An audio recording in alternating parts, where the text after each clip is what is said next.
It's all Chris on the mat. Just kidding.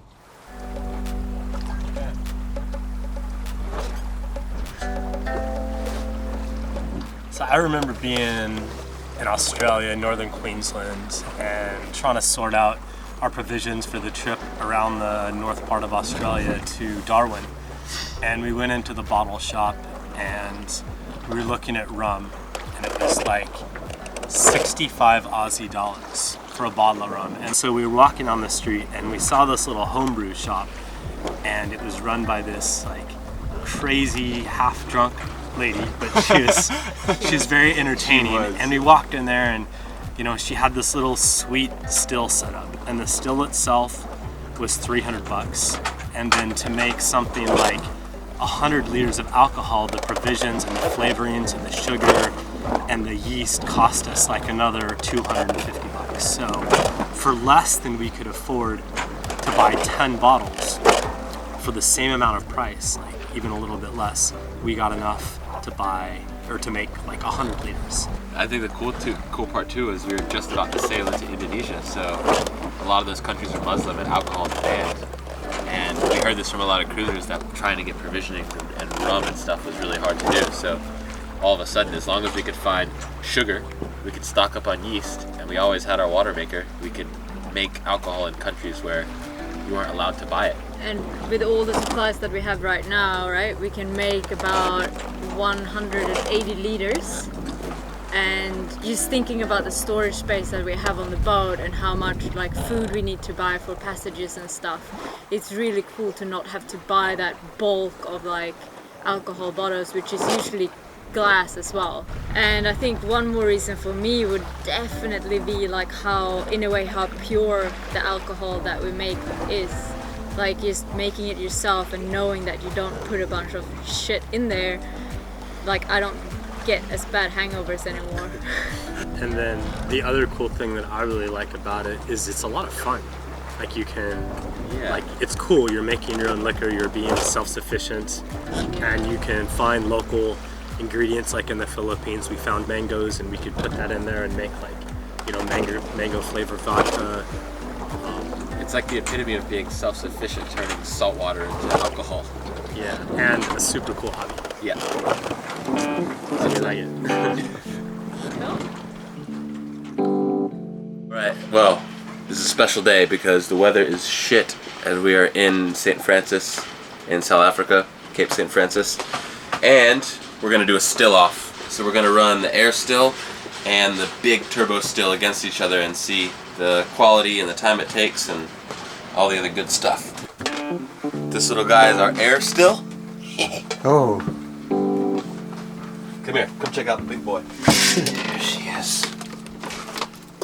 The Turbo 500. Ooh. She's beautiful. Look at her. Look at her. So we took like 5 or 6 liters of really hot water with 6 kilos of sugar. You dissolve all the sugar, make it all really nice sweet water, and then you fill it up the rest of the way to about 24 liters, and then you add the yeast. Okay. And then How long does it take to ferment though? Anywhere between 5 days and 8 Okay. days, something like that. This one's been sitting for Do you have to add like more 2 weeks. yeast to it now though? No. No, this Okay. yeast is designed to go to the highest temperature possible. So this mash is probably about 14%. That sounds good though. And then you add a bit of charcoal to it, like activated carbon.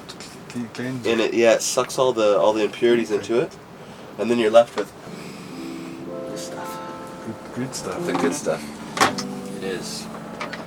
What's those? Is that the charcoal on the bottom there? These are ceramic oil enhancers. And what they do is they just kind of move around as the brew boils. Okay. It bounces around and kind of helps stir it up, helps the boil continue and go smooth. And then as soon as the stuff starts coming out, does the pure alcohol come out first? So first you're gonna get like the kind of the higher end. They call it the tops. So it's gonna be like the methanols and the higher ethanol, like Yeah, yeah. the stuff that you don't want. Like the first 50 mils we always discard or we put for as like paint thinners or something like that. So we have our mash here, which is just sugar, yeast, and water. And then there's a bit of charcoal in there to help purify it. And then we're we're gonna run that through our stills. It's about 15% alcohol right now.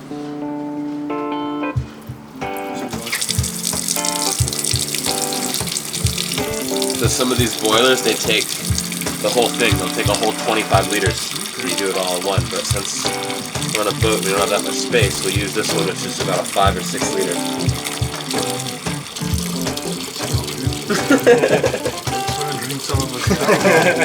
If you want to taste them, you can.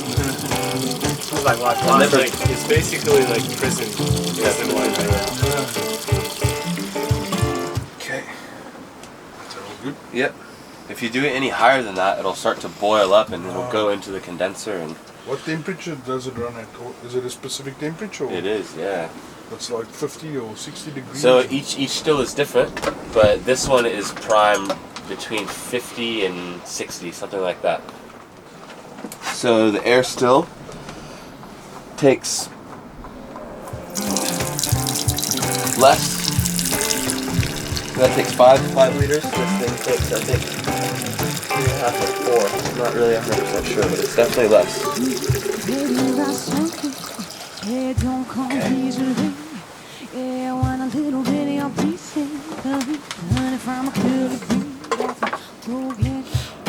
So we put that on, and then we're gonna do a still off. So this one, the little guy. This one. So this one works by the vapor rises into this column, and it refluxes back and down. So it goes to the top, it cools off, and it sinks, and then it boils again and goes to the top. Okay. And the cold water runs through here, up this tube, around here, and then it goes in this. So any of the vapor that gets high enough into here and crosses the chamber gets recondensed back into liquid, and then it comes out down this guy. Okay. And then that's what you get. But this one does the same exact thing but off of air. The purity level on this one, I assume, is going to be a lot better. But we'll see. We'll see what happens with the two. And we're off. Both stills are started, and our timers are going. So this one, we're not going to have to do anything with. It's just going to go, it's going to put alcohol in there, and it'll turn off eventually. That's it. This one we're going to have to keep an eye on, and we're going to put a thermometer in here and keep track of the temperature to make sure it's not getting too high or too low. So we're going to use water pressure from our hose on the boat, and it's going to pump water up into here, keep the tower at a constant temperature. The water's going to come out here, and it's going to go right back into the boat. So we're not going to waste any water. But in the meantime, we should make some drinks, because you can't distill anything without drinking. I think. I'm pretty sure that's the rule. I don't make the rules around here. I don't make the rules around here, I just follow them. Now we sit, we enjoy our rums, and we watch. Alright man, so 20 minutes have gone by. This one is just now getting warm, and our beast is already pumping it out. So, just to be on the safe side, I'm going to take the first bit of this. Ooh, it smells nice. I'm going to take the first bit of it, and we're going to dump it. Taste it then. You can taste it if you want. There's really no methanol in there, so you're okay.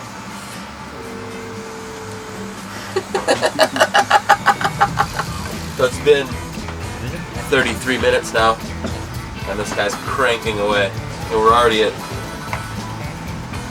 like half a bottle there. Is that what you drink? That is what you drink eventually.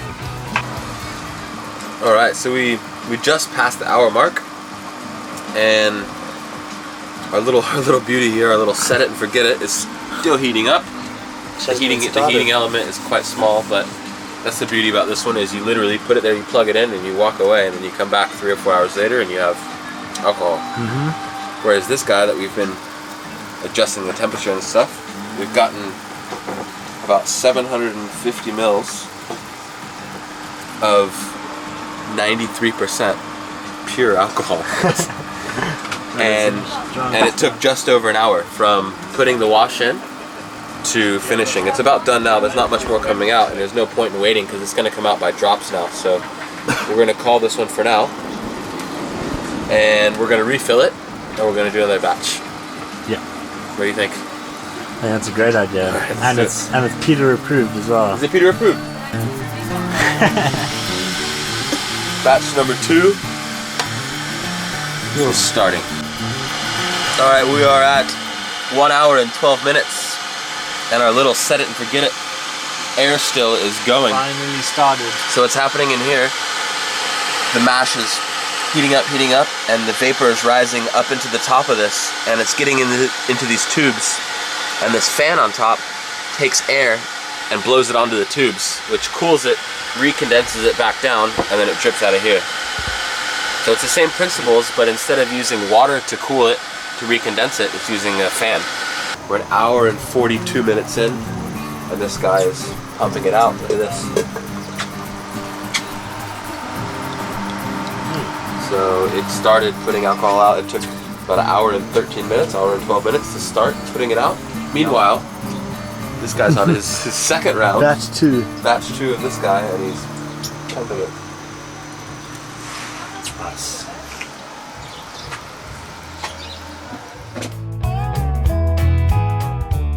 So this is our 93% alcohol, the pure shit we just got out, and we're going to mix it half and half to get it down to about 40, 45, 600 mils of this with 600 mils of water. Alright, so this is kind of the final step. This is our charcoal filter. You put the alcohol mixed with water down to 40% or 45%, whatever you want, in the top one, and it slowly drips down through this charcoal filter, removing any last impurities, and then it goes down into this bottom guy. Okay. So what we're going to do, we have 600 mils of the 93%. That's going in, and then we'll take 600 mils of water.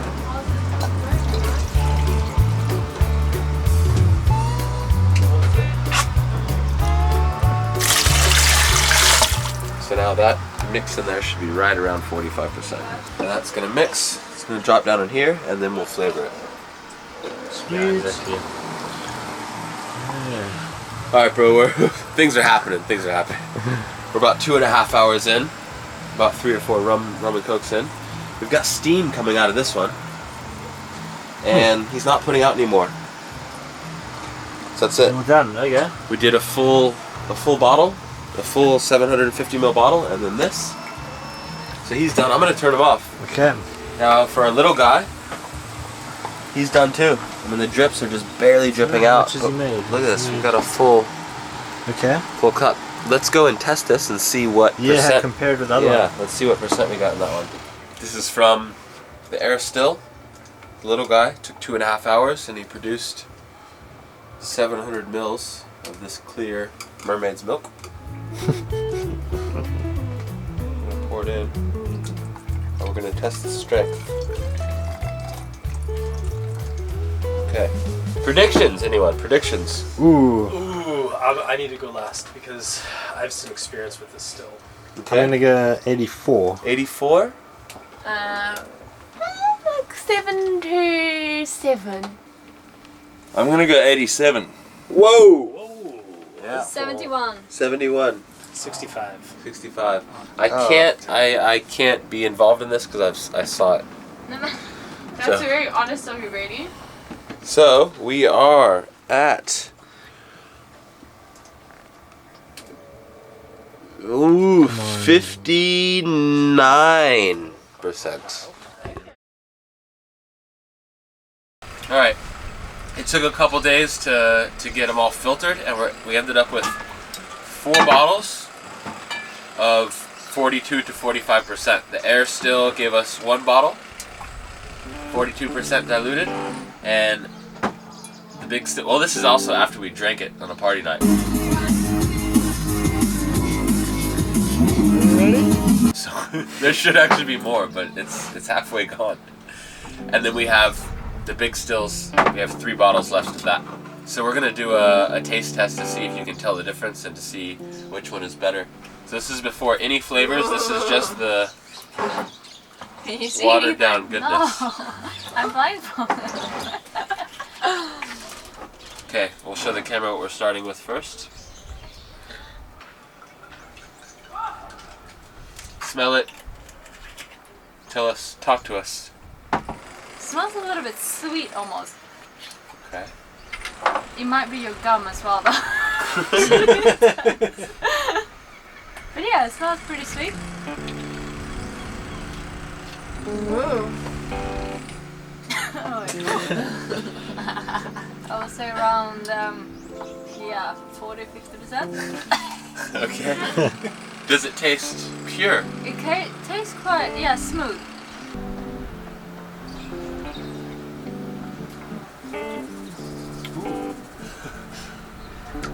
He likes all of it. I would just drink it straight. That last one.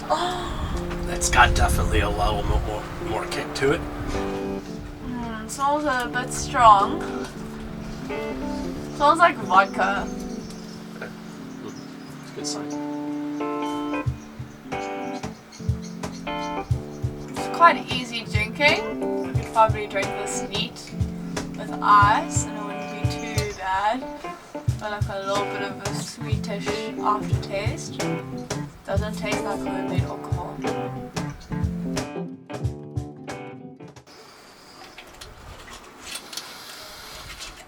It's got a nice bouquet.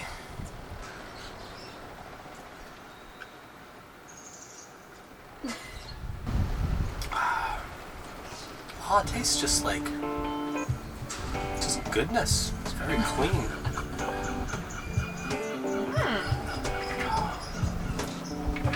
It's got a little bit of bite to it on the back of the throat, top of the tongue.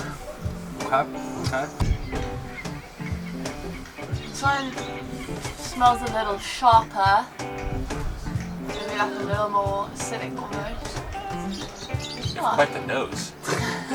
I know I should be an alcohol connoisseur.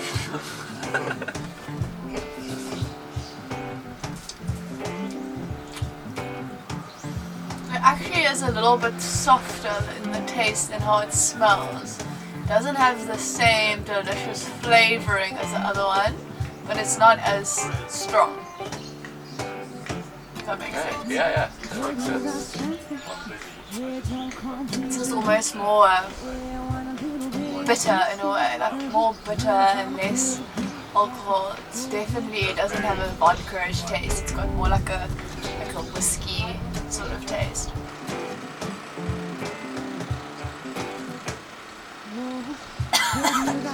What is that? What is this stuff? Yeah. That one is stronger, and it felt a little bit more unpure, but it could be just because it's stronger. Okay. And she like. Well, which one did you like better? I think if I was just gonna sip it as is, I would take the middle one. Okay. Yep. Well, the first one because it was, a little bit more to drink clear like that, So if you had to drink one, which one would you choose?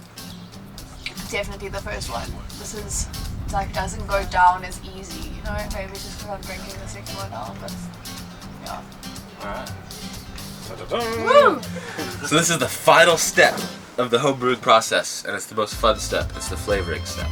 Yay! So we've got our 4 bottles here, and these are all the awesome flavors. It's all sorts of Pina stuff. coladas, rum, vodka, gin, Tequila. scotch, tequila, everything. And then there's these awesome wood chips too. So if you want to make like really good quality bourbons or whiskeys or scotches, you can let these soak in the bottles. Okay, so we'll start with this one first. What should we do this one? I say let's just do a plain vodka. A vodka. It's got a V right there, so it made me think of vodka. I think so. So grab the vodka Everyone vial. loves vodka. See? And now- what does it say on there? This essence provides the subtle flavors and smoothness found in premium vodka. Yeah, it does. Oh yeah, excited. Okay, so about a third. Yep. Awesome, perfect. And now we just leave it like that. That's it. Okay, so we've got a vodka. Classic vodka. Vodka done. So this one, it already has some leftover vanilla pods in it. What do you think would go good with vanilla? Let's see what we have Oh, here. let's do the dark rum. The Sailor's Delight. Yeah, There it is. a mellow dark rum that would please the seafarers of old. Okay, so about a 30. Yeah. Ooh, is the Okay, color there you changing? go. Oh, look at that. that. That is awesome. So those vanilla pods are gonna mix with that. Smell that. Oh yeah. Even in my stuffy nose, I can smell that. That smells so good. Look at that beautiful rum. Oh, that really changed the color. Yeah. And how long does this take to settle? Like, I mean, you could drink it now, but the longer it sits, the better. For the vodkas curry. and stuff, you could leave them like overnight in the freezer. For the rums, and especially the wood chips, the longer the better. You could let them sit for months. okay. Okay. Interesting. What's your plans with that one? The air still. I thought that one tasted more whiskey-ish than this one, to be honest. Okay, should we do a whiskey in this one then? I think so. A Scotch whiskey. Let's do the Scotch whiskey. A complex whiskey with rich oak and subtle peat tones, very good on the rocks. Yo, That's what we're after. these bottles really sell it to you. Okay, cool. Ooh, I love seeing the color change. So cool. Just a little more. It's a beautiful color. It's gorgeous. Golden. Ooh, that looks like tequila. See, I would add. I think I'm gonna add a bit of some American oak chips to that one, Okay. just to help bring out those flavors. So open this No, up. you don't like choke on any of these chips and you're drinking. You're drinking it. You can filter them out first. I think that's gonna be good. And we can put the top on, give it a bit of a shake. Shake it first time. Yeah! Is that good? Yeah, turn it upside down too. Get it going. There you go. Whoa. Look at these wood chips. Ooh, that looks nice. So cool, right? What are Okay. your plans for this one? Oh, the marula. The marula Yeah, would let's also do be the marula. good. Get rid of that. This is like South But it's African. good. you Yeah, know? yeah. So we use that whole thing. Oh, smell that. That's divine. So much better than the pina colada. Whoa. Smells really good. Okay. Ready? Whoa. I think that might be my favorite one. Ooh.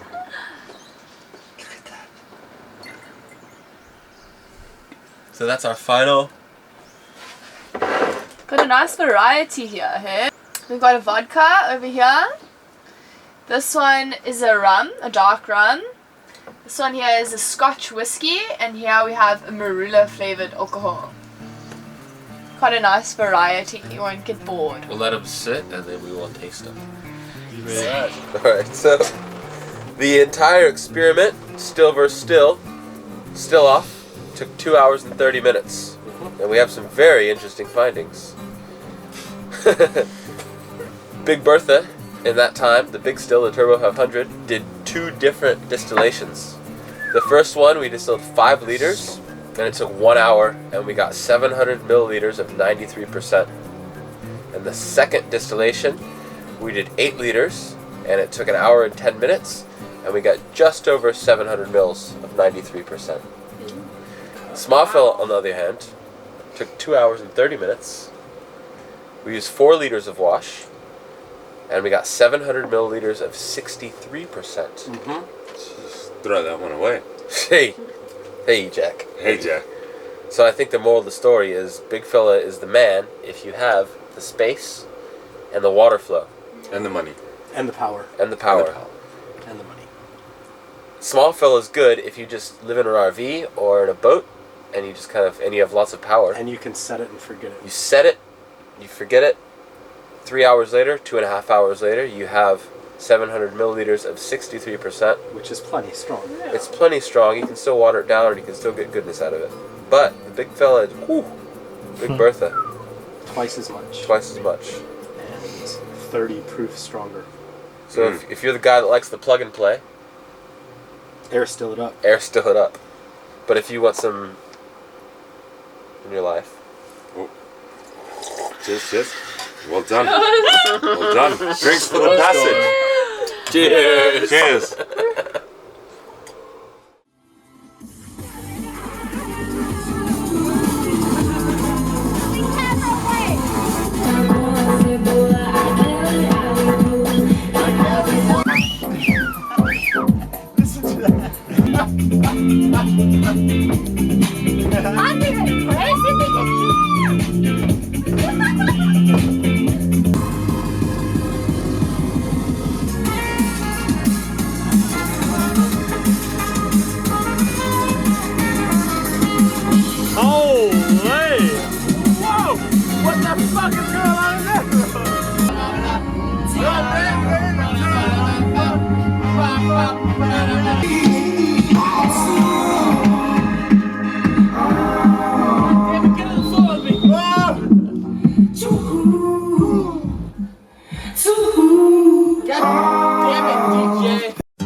Represent Solomon Island people say we people start originally from my homeland. Like my old man said, there's nothing impossible. So we have to bring this message to my brother lyrical. Straight from the crew, out to the blue. We represent the voices of my ancestors calling. And I was getting more and my culture is falling. Now we have a step up for the past 20 scholars.